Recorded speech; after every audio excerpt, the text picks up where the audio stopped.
Hello, everyone. It's me, Miss McFadden, and I am going to talk to you about Africa.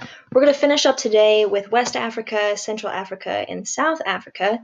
But I am not sure whether or not we're going to continue learning about Africa all of next week. I know that we'll probably learn a little bit more on Tuesday, but for the most part, we're going to kind of wrap up Africa so we can get into Asia, just because we don't have a whole lot of time to cover that content. So I kind of do have to rush through this, unfortunately. So, if we talk about West Africa, these are West African countries right here. So we have these are the North countries, and then here are the East countries right in through here. The Central will be right here, and then the South will be there. We are going to talk about West Africa, and West Africa is divided up into many tiny little countries. The reason being is that there are a lot of really valuable economic resources in the West here. So a lot of people and a lot of tribes and a lot of Europeans really wanted this area. So they had to divide it up in this way in order to make sure that everybody got some sort of some land here in the West. So let's talk about the trading empires during the 800s to the 1400s. Now, just as a time reference, this is when the Roman Empire was coming to a close and the Middle Ages was rising up. Okay, so that's kind of what's happening in Europe, and we're going to look down here at Africa now. So we've got three different empires. We have the Ghana Empire, the Songhai Empire, and the Mali Empire, all of which were pretty much the same people, just at different time periods. So they were amazing trade empires, and they based a lot of their trade off of gold because Europeans loved it, and off of salt because at this time there was no refrigerators. So you salt your meat in order to make it last longer. But it takes a whole heck of a lot of salt in order uh, to do this, right? So these are salt slabs. They're mined out of the ground, right? And so these would be sold to different places around the world. Okay. Now let's talk about a stateless society. These kind of societies are when people are relying on their family lineages to govern themselves instead of elective officials. They're kind of like monarchs, right? So there's a leader, and then if he has a son, that person is not a leader, and if that son has a daughter, then she's going to be leader, etc. Okay.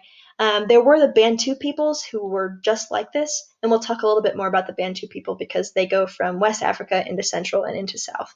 Of course, this is all before colonialism. So this is kind of what everything looked like, right? So here's the Sahara Desert. Everyone kind of avoided that.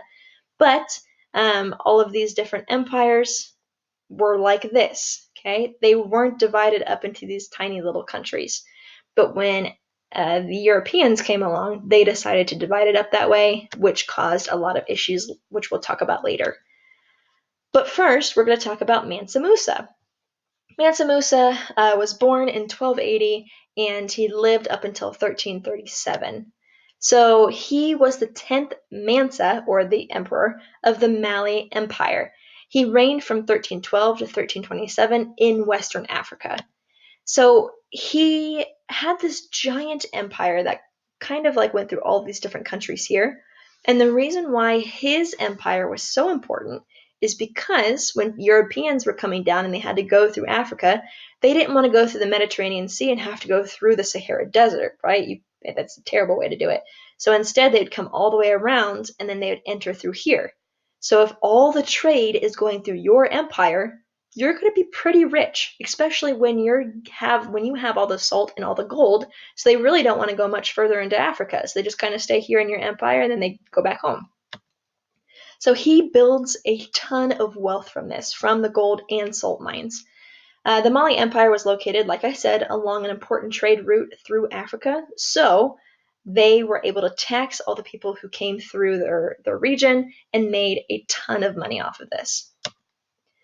Mansa Musa, like many Africans at the time, was a devout Muslim, and so he makes the Hajj, which is the pilgrimage to Mecca, and he returns with an architect from Saudi Arabia who builds many mosques in the Mali Empire and many libraries. So education was encouraged, as was religion.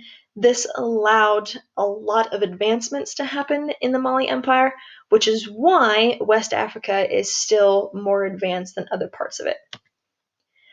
Now let's talk about the Bantu people. The Bantu people were from West Africa, right? So as you can see, these are all the different people in the red who were originally Bantu. Now these people began to migrate south, and as they began to migrate south, they made different settlements, and in those settlements, they kept speaking their language, but it kind of changed just ever so slightly. So think about English over in the United Kingdom. Obviously they have an accent, but they also spell things differently. Okay. And when they went over to the United States, they brought their language with them. But now, today, we have a different accent, and B, we spell things differently. It's very similar with the Bantu language as well. So all these people, as they're migrating south, the language just changes ever so slightly. So people who speak Bantu right here will understand the people speaking Bantu right here. It'll just have different words, different accents, etc. Okay, so kind of a dark patch in Central Africa history, also pretty much the rest of the world, the white world most notably, was the slave trade. So European rulers needed slaves for their plantation farms, wanted, not really needed, they wanted slaves for their plantation farms. And so, since they were already trading with people here in the West and also Central Africa here, they began to take people by force. So they started kidnapping people and forcing them to work in different countries and different continents. But B, some people were already enslaved. So get this, it wasn't just white people enslaving the black. Okay, that's not how it was all the time. Most of the time, yes, but not all the time. In Africa, there were Africans who enslaved other Africans. Now, keep in mind, there are so many different ethnicities in Africa, right? You can't just be like, oh, they're just African. That would be like saying, like, oh, they're just European. But in reality, there are Germans, and there are French, and there's the Spanish, and there's the English, right? It's the exact same thing in Africa. There are so many different types of people who live here, and sometimes some Africans believe they're more superior to other Africans, and they would enslave them, and then thus later sell them. So as you can see, this is kind of like the amount of people who were given to the Americas, but it's also important to note that there are no arrows pointing up to Europe at this time. There were a lot of people who went to Europe as well. About 20% of slaves who were sold and put onto a ship died on the ship before they even made it to the Americas. Okay, so colonialism. It all started with a man named King Leopold of Belgium. So Africa was pretty much like this completely unexplored land back in the 1800s. And so King Leopold sends a journalist named Henry Morton Stanley to a country called the Congo. Now there is a terribly thick rainforest within the Congo. And so Henry Morton Stanley's job was to see if there was anything of value in the Congo. And he discovered it wasn't gold, it wasn't salt, it was rubber. So he comes here and he finds rubber, and so he forces the people who are living there. I mean, it's not just Henry Morton Stanley; it's also all the people that he brought with him from Belgium.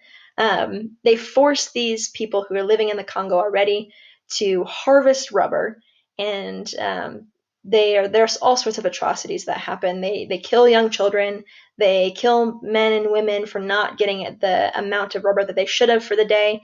As you can see here on the left, these are children who didn't collect enough rubber for the day, and their hands were chopped off because of it. Here is the map that I had up yesterday.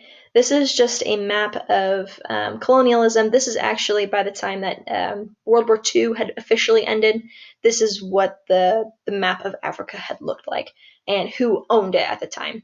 Now keep in mind that, by the 70s and 80s, almost all African countries had their independence, which is awesome. But they still struggled and they still relied on European help. So as you can see here, this is what Belgium owned right here, the Belgian Congo. They also owned Rwanda and Burundi.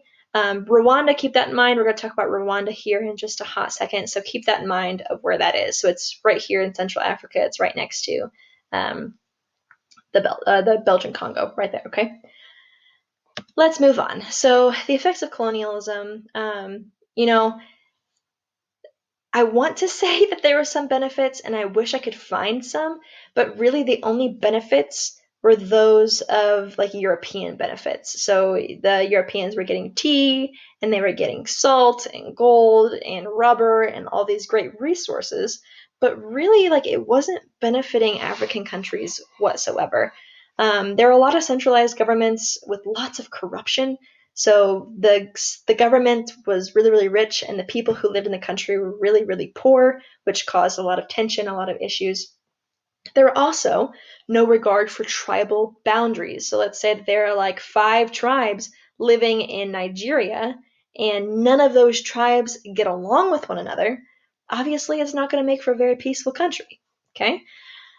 So, of course, there's the loss of resources. So all these resources are being taken out of Africa and being given to other countries around the world. Therefore, they're losing their economic value. But also, there are also like cultural and ethnic oppressions, especially because of the slave trade. It's also important to note there's little to no infrastructure because it's not really a tourist destination. It's more of just like, oh, let's get the resources and get out of here. There's also little to no education, which is very, very sad. There's an emphasis on education in some countries, especially like South Africa, for example, um, but it's not always the case. But I think the biggest thing that came out of colonialism was genocide. The reason I say that genocide came out of colonialism is not only because Europeans were committing genocide against Africans, which happened a lot with, with Belgium, with the United Kingdom, and many, many other places, but also within themselves. So let's talk about Rwanda. Okay, so Rwanda is right where my mouse is, right there next to the Congo. Rwanda is this tiny little country, and it has about 3 ethnicities in it. It has the Tutsis, which is T-U-S-T-I-S. No, T-U-T-S-I-S. There we go. And the Hutus, which is H-U-T-U. And there's also the Twa, T-W-A. But the Twa was pretty much a minority group, so we'll just kind of like ignore them for now. So let's just pretend that all that lives in Rwanda in the 90s, by the time the 90s come around, so we're talking about 1990, there are only the Hutus and the Tutsis. The Tutsis are a minority group. There's not very many of them, okay? The Hutus is a very large group. Rwanda is pretty much all Hutu, okay? But the Tutsis were the ones who were pretty much in charge of Rwanda, and the Tutsis were also a little bit more economically stable, if you want to say that. So these people were the ones who were working the white collar jobs. They were the ones that were helping the Europeans. They were the ones that were owners of businesses, right? Or the Hutus were the ones who were doing all the blue collar work, right? All the farm work, and they were out in the fields, and they were out in buildings, and they were in construction, right? So that's what the Hutus were into. If we go here, you can see that there's not really much of a difference between Hutus and Tutsis. And actually, when the genocide actually happened, it was very difficult for the Hutus to determine who actually was a Tutsi. So in 1994, the Hutus had decided to come together. Well, not all Hutus, a group of Hutus had come together, decided that they wanted to overthrow the Tutsi government, and so they started to kill as many Tutsis as possible, and most notably children, because they wanted to wipe out the earliest generation, so there would be no more generations of Tutsis. Is pretty much what had happened. Um, Even though there really wasn't all that much of an ethnic difference, they still wanted to get rid of this ethnicity, so therefore is a genocide. None of the other countries in the world wanted to call it a genocide as they saw it happening because nobody wanted to intervene. They had just gotten done with World War II, about 30 years earlier. They didn't want to get involved, they didn't want to do anything, and yet here are all these people dying, and they just didn't do anything about it, which was absolutely terrible for the rest of the world to do such a thing. If you look at this graph here, you can see that in 1993, which is this little tick here, you go up, they had just a little under 8 million people. But in 1994, that just goes way down, all the way down to 5.5 million people. The reason so many people were lost was A, 1 million people died in the genocide, which is huge in just, I think it was just 4 months, really. April to July, April, May, June, July. Yeah, 4 months. 4 months, 1 million people died, which is absolutely insane. That is so many people. So there's one reason that a lot of people ended up leaving because they were forced to by death. But also some people left because they were trying to escape the genocide, and so they left as refugees, and they were able to be protected. However, once the other surrounding countries realized what was happening, they actually closed off their borders because they didn't want the genocide to spread to other countries. So they stopped taking refugees, and more people ended up dying from it. So there's this really wonderful movie that I cherish very much, and I wanted to show it to you guys as part of the curriculum, but I'm afraid that we do not have time to show it. But if you have the time to watch it, I highly, highly, highly suggest that you give it a watch. But here's the trailer, and we'll watch it really quick, and then we'll go back to our little lecture. Oh my goodness. I just want to watch a movie. It's gonna let me. My name is Paul Rusesabagina. I am the house manager of the most luxurious hotel in the capital of Rwanda. A place that my family and I happily called our home until the day everything changed. Daddy, there are soldiers on the street. They're killing everyone. It's a massacre. The United Nations are here now. We're here as peacekeepers, not as peacemakers. We've got trouble at the gate. This is a 4-star hotel, not a refugee camp. I have no means to protect these people. When a country descended into madness. They're killing Tutsi children to wipe out the next generation. No! And the world turned its back. How can they not intervene? Hundreds of thousands are dying. If people see this post, say, oh my God, that's horrible. And then go on eating their dinners. One man had to make a choice. All the whites are leaving, even the UN soldiers. All the superpowers, everything you believe in, Paul. They're not gonna stop the slaughter. We have been abandoned. There will be no rescue. We can only save ourselves. Get down, get down! United Artists presents the true story of a man who fought impossible odds. I cannot leave these people to die. To save everyone he could. They say you led the massacres. You will tell them the truth. I will tell them nothing unless you help me. And created a place Go inside the hotel. where hope survived. You are a good man, Paul. We need to help one another. That is the only thing that is keeping us alive. Hotel Rwanda. All right, so let me get out of here. I will post some video clips of Hotel Rwanda just because it is really an incredible movie. It was a true story about a man who decided to take Tutsi refugees into his hotel in order to protect them, and it is just like I said, a fantastic movie. Okay, so let's keep moving on down into Central Africa. So of course I told you about the Democratic Republic of the Congo. So the Congolese finally got away from King Leopold's rule. They became their own country in which they had democratic leaders. So their first leader, Mobutu, he ruled from 1967 to 1997. It's a 30-year rule, which is pretty awesome. He took kickbacks from the economy, and he used the army to maintain power. So, there was a lot of controversy considering this country. So, was it democratic? Was it not? Very difficult to say. It was rich in natural resources, diamonds, gold, copper, all sorts of wonderful things there. All right, moving forward. So, in southern Africa, there were many gold trade empires. So there was Great Zimbabwe, the capital of the Great Gold Trading Empire from 1200 to 1400, and there was the Mutapa Empire, another Great Gold Trading Empire from the 1450s into the 1500s by the time that the Europeans arrived. So this was the end of the Middle Ages that we're talking about right here, and when these people started coming down and getting gold. Southern Africa. So as colonialism was taking place in the 1800s, the Germans ended up moving into the very southern tip of Africa. They named it South Africa, and people who were there, they spoke Dutch.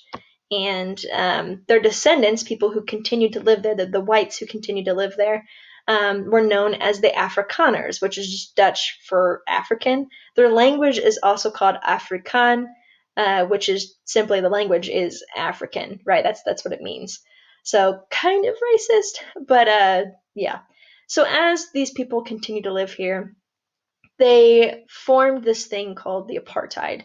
So let's talk about the apartheid. I'm just going to quickly go through this stuff, which sucks. I wish I could spend an entire day talking about the apartheid, but unfortunately I cannot.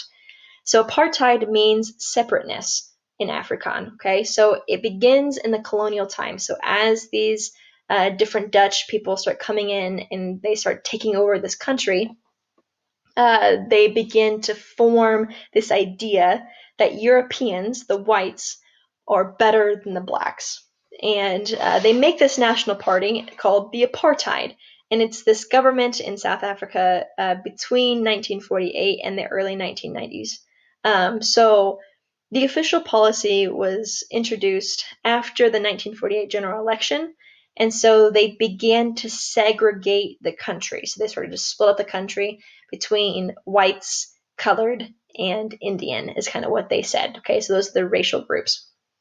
So the residential areas were segregated. They would forcefully remove people who were already living in an area to make room for the white people who wanted to live there. So from 1958, the blacks were deprived of their rights of citizenship, so sometimes they weren't allowed to vote. They were deprived of education, medical care, other public services, and all of those services that were provided to them were inferior to those of the whites. This apartheid sparked significant internal resistance, so a lot of people really were really upset with this. Obviously, it makes sense.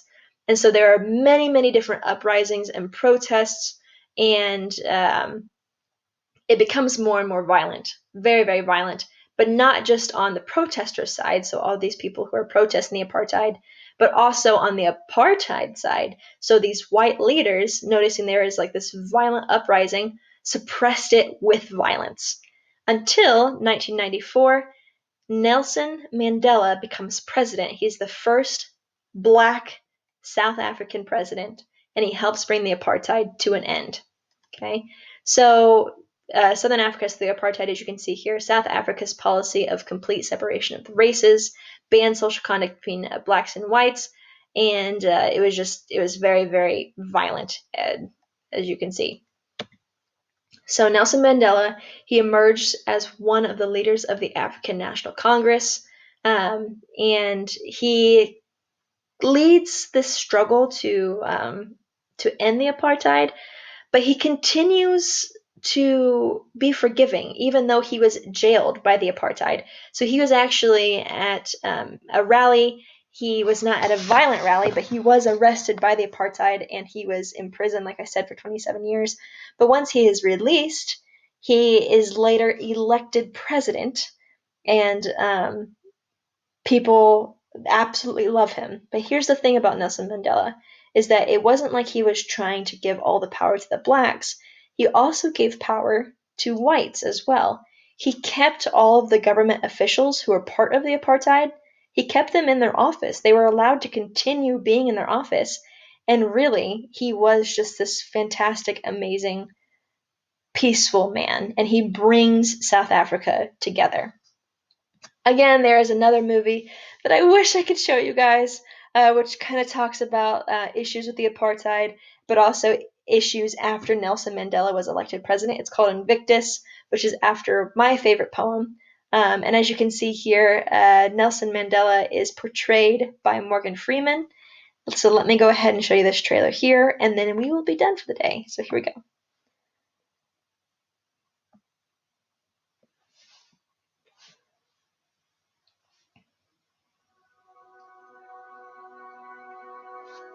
I thank whatever gods may be for my unconquerable soul. I am the master of Night Fate. I am the captain of my soul. Today, President Mandela takes office in Pretoria, balancing black aspirations with white fears. Remember this day, boys. This is a day our country went to the dogs. Brothers, sisters, this is the time to build our nation. All of the whites are cheering for South Africa. All of the blacks are cheering for England. How long before the World Cup? Don't get your hopes up. We're a damn disgrace. Been invited to tea.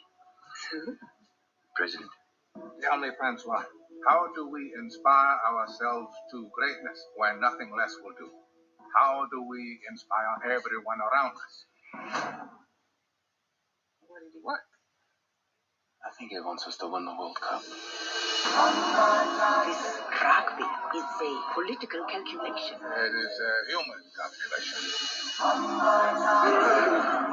According to the experts, we'll reach the quarterfinals and no further. According to the experts, you and I should still be in jail.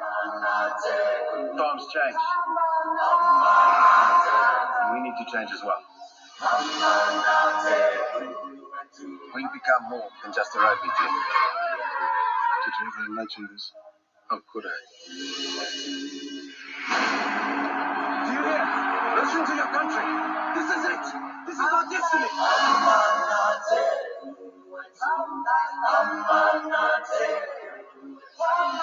I was thinking about how you spent 30 years in tiny south and come out ready to forgive the people who put you there.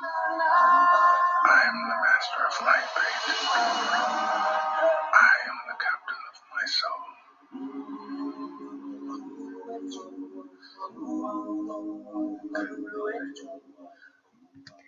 And my friends, that is where we are going to end for the week. So go ahead and send me 10 facts of something that you learned today.